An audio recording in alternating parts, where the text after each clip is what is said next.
মালদার গাজলের আহিল হাটে জাল নোট উদ্ধার করল স্থানীয় ব্যবসায়ীরা। মঙ্গলবার বিকেলে গাজলের সালাইডাঙ্গা অঞ্চলের আহিল হাট থেকে ৩,৫০০ টাকা জাল নোট উদ্ধার হতেই ব্যাপক চাঞ্চল্য ছড়িয়ে পড়ে। সেখানে সব ৫০০ টাকার নোট ছিল বলে পুলিশ সূত্রে জানা গিয়েছে। অভিযুক্ত যুবকের নাম রাজীব মণ্ডল, বয়স ২৮, বাড়ি সালাইডাঙ্গা অঞ্চলের নোয়াপাড়া বিধাননগর এলাকায়। যুবককে আটক করে থানায় নিয়ে যায় গাজল থানার পুলিশ। এ নিয়ে হাট জুড়ে হইচই পড়ে যায়। স্থানীয় সূত্রে জানা গিয়েছে, বেশ কিছুদিন ধরে আহিল হাটে ওই যুবক জাল নোট নিয়ে এসে এলাকায় ছড়িয়ে দেওয়ার চেষ্টা করছিল বলে দাবি ব্যবসায়ীদের। তাদের অভিযোগ, বিভিন্ন মুদিখানা, সবজি দোকানে দিয়ে জিনিস কিনে তা চালাতো। এ নিয়ে বিক্রেতারা আলোচনা করে। আজকে ওই যুবক আরও একটি দোকানে ৫০০ টাকার নোট দেয়। দোকানে এক মহিলা ছিল, এতে তার সন্দেহ বাড়ে। বাধ্য হয়ে পাশের দোকানদারকে বিষয়টি জানায় ও ৫০০ টাকার নোটটি দোকানদারের হাতে দিয়ে দেখতে বলে।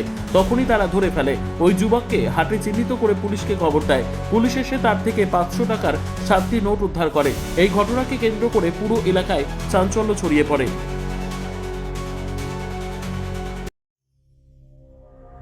সংবাদটি নিবেদন করছেন স্বস্তিলোক উৎসব ভবন, গঙ্গারামপুর, দক্ষিণ দিনাজপুর।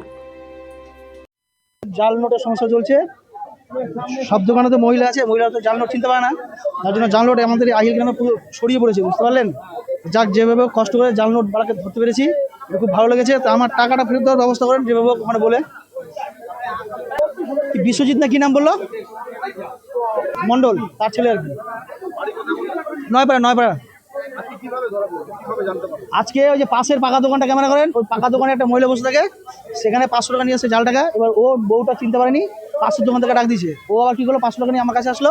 আমি টাকাটা দেখে বললাম, জাল টাকা কে দিয়েছে? বলছে যে তোমাদের ছেলে আসছে। আমি ডাক দে, আমার আগের দিন দিয়ে গেছে। ওই ছেলেটা হয় নাকি? তখন যেই ওকে ডাক দিলাম, হ্যাঁ ওই ছেলেটাই। তখন ধরে বললাম, টাকাটা কোথায় পেয়েছিস? বলে আমি বিদেশ থেকে আসছি, আমাকে ঠিকাদার দিয়েছে। তখন ওখানে বসতে বললাম, বস লোক আসুক, তুমি টাকাটা ফেরত দে, না তোর বাবাকে ফোন কর। এই বলতে বলতে লোক ভিড়ে গেল, তারপর তো নিয়ে চলে গেলো। আপাতত 15-20 দিন ধরে। আপাতত আজকে 7 না দিল 500 টাকা, 7টা 3,500 টাকা,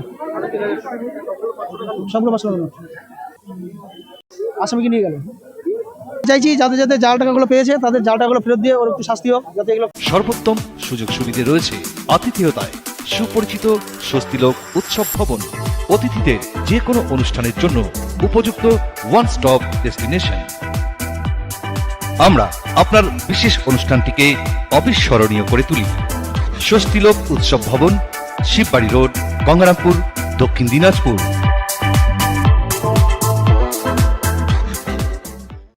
তোমার হচ্ছে একটা ছেলে, এই নয়াপাড়া বাড়ি হবে, নামটা অতটা শুনিনি আমি।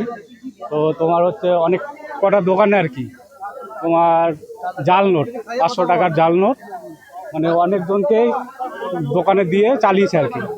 তো তোমার একটা এই মুদিখানা দোকানে, একটা দাদার দোকানে তোমার হচ্ছে বাজার করতে এসেছিলো।